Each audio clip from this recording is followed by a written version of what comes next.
Good morning friends. आज हम पढ़ने वाले हैं श्रम विभाजन और जाति प्रथा। दोस्तों, जिनका लेखक है डॉक्टर भीमराव अम्बेडकर। ठीक है, चलिए देखते हैं, इनको स्टार्ट करते हैं। यह विडंबना की बात है कि इस युग में भी जातिवाद के पोषक की कमी नहीं है।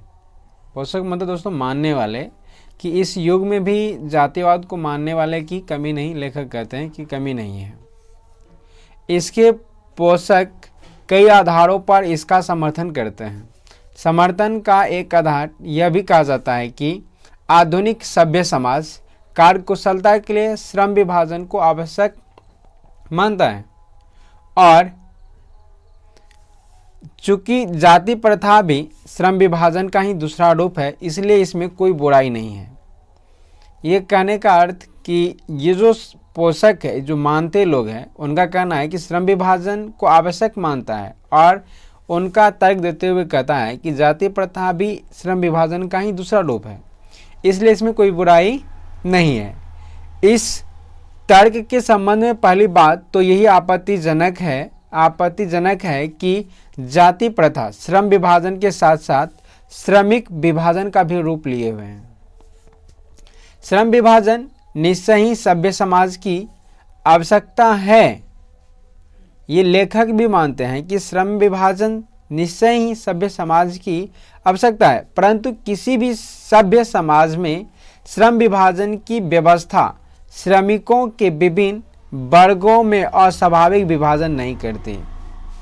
भारत की जाति प्रथा की एक और विशेषता यह है कि यह श्रमिकों का अस्वाभाविक विभाजन ही नहीं करती, बल्कि विभाजित वर्गों को एक दूसरे की अपेक्षा ऊंच नीच भी करार देती है, जो कि विश्व के किसी भी समाज में नहीं पाया जाता। लेखक का कहना है श्रमिक विभाजन, जो श्रम विभाजन है, वह एक सभ्य समाज की आवश्यकता हो सकती है, परंतु किसी भी सभ्य समाज में श्रमिक विभाजन की व्यवस्था या श्रमिकों के विभिन्न रूपों में श्रमिकों को विभाजन कर ही नहीं करती, बल्कि उसे एक दूसरे की अपेक्षा ऊंच नीच भी करार देती है, छोटा बड़ा के रूप में दिखाते हैं, जो कि विश्व के किसी भी समाज में नहीं पाया जाता। इसलिए श्रम विभाजन भी आवश्यक नहीं माना जा सकता। जाति प्रथा को यदि श्रम विभाजन मान लिया जाए तो यह स्वाभाविक विभाजन नहीं है, क्योंकि यह मनुष्य की रुचि पर आधारित नहीं। कुशल व्यक्ति या सक्षम श्रमिक समाज का निर्माण करने के लिए यह आवश्यक है कि हम व्यक्तियों की क्षमता इस सीमा तक विकसित करें जिससे वह अपने पेशा या कार्य का चुनाव स्वयं कर सके। इस सिद्धांत की विपरीत जाति प्रथा का दूसरी सिद्धांत यह है कि इसमें मनुष्य के प्रशिक्षण अथवा उसकी निजी क्षमता का विचार किए बिना दूसरे ही दृष्टिकोण, जैसे माता पिता के सामाजिक स्तर के अनुसार पहले से ही, अर्थात गर्भधारण के समय से ही मनुष्य का पैसा निर्धारित कर दिया जाता है। कहने का अर्थ कि अभी हमारे समाज में श्रम विभाजन जो चले आ रहे हैं, उसमें श्रमिकों का विभाजन हो रहा है, और श्रमिकों के विभाजन कार्य कुशलता के आधार पर नहीं, बल्कि उनके जाति और उनके माता पिता के कार्य के आधार पर कर दिया जाता है। जैसे सोनार के लड़के सोना का ही काम कर सकते हैं, लोहार के जो लड़का है वह लोहार का ही काम कर सकता है। इस प्रकार से जो जिस कास्ट के हैं उन्हीं कास्ट के अनुसार जो उनके माता पिता जो काम करते आ रहे हैं वही काम करना पड़ेगा। अब उस काम में उनको मन लगे या ना लगे, वह काम उनको अच्छे से आता है या फिर नहीं आता है, करना वही पड़ेगा, जो एक बेरोजगारी का प्रमुख व प्रत्यक्ष कारण बना हुआ है हमारे देश में। जाति प्रथा पेशों का पूर्ण निर्धारण ही नहीं करती, बल्कि मनुष्य की जीवन भर के लिए एक पेशे में बांध देती है। भले ही पैसा अनुपयुक्त या अपर्याप्त होने के कारण वह भूखे मर जाए। आधुनिक युग में यह स्थिति प्राय आती है क्योंकि उद्योग धंधों की प्रक्रिया व तकनीक में निरंतर विकास और कभी कभी अकस्मात परिवर्तन हो जाता है, जिसके कारण मनुष्य को अपना पेशा बदलने की आवश्यकता पड़ सकती है। और यदि प्रतिकूल परिस्थितियों में भी मनुष्य को अपना पेशा बदलने की स्वतंत्रता न हो तो इसके लिए भूखे मरने के अलावा क्या चारा रह जाता है। हिंदू धर्म की जाति प्रथा किसी भी व्यक्ति को ऐसा पेशा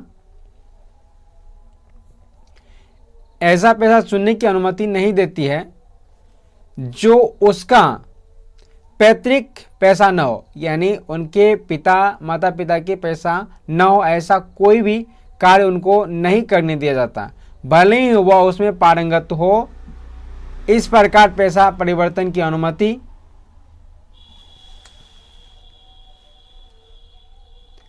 न देकर जाति प्रथा भारत में बेरोजगारी का एक प्रमुख और प्रत्यक्ष कारण बनी हुई है। इस प्रकार हम देखते हैं कि श्रम विभाजन की दृष्टि से भी जाति प्रथा गंभीर दोषों से युक्त है। जाति प्रथा का श्रम विभाजन मनुष्य की स्वेच्छा पर निर्भर नहीं करता। मनुष्य की व्यक्तिगत भावना तथा व्यक्तिगत रुचि का इसमें कोई स्थान अथवा महत्व नहीं रहता।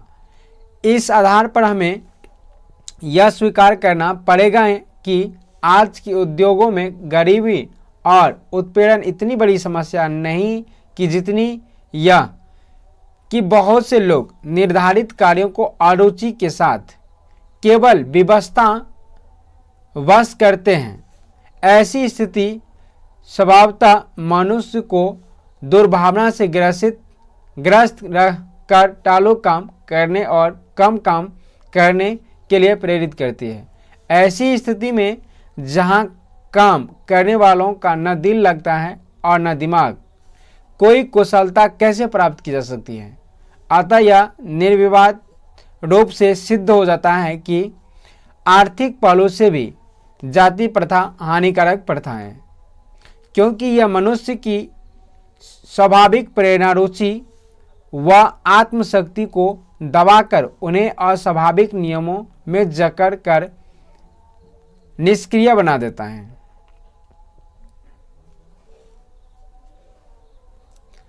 अब मैं समस्या के रचनात्मक पहलू को लेता हूं। मेरे द्वारा जाति प्रथा की आलोचना सुनकर आप लोग मुझसे यह प्रश्न पूछना चाहेंगे कि यदि मैं जातियों के विरुद्ध हूं।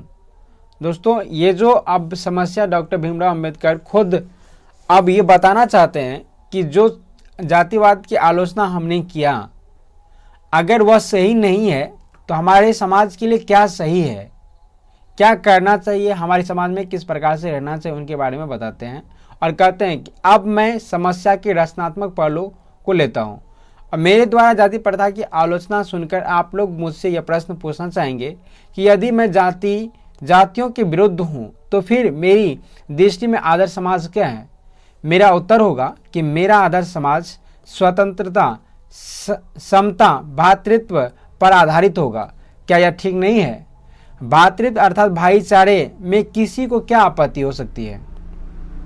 किसी भी आदर्श समाज में इतनी गतिशील होनी ही चाहिए जिससे कोई भी वांछित परिवर्तन समाज के एक छोर से दूसरे छोर तक संचारित हो सके। ऐसे समाज के बहुविधि हितों में सबका भाग होना चाहिए तथा सबको उनकी रक्षा के प्रति सजग रहना चाहिए। सामाजिक जीवन में अबाध संपर्क के अनेक साधन व अवसर उपलब्ध रहने चाहिए। तात्पर्य कि दूध पानी के मिश्रण की तरह भाईचारे का यही वास्तविक रूप है और इसी का दूसरा नाम लोकतंत्र है, क्योंकि लोकतंत्र केवल शासन की एक पद्धति नहीं है, बल्कि लोकतंत्र मूलतः सामूहिक जीवनचर्या की एक रीति तथा समाज के समृद्ध अनुभवों के आदान प्रदान का नाम है। इसमें यह आवश्यक है कि अपने साथियों के प्रति श्रद्धा व सम्मान का भाव हो।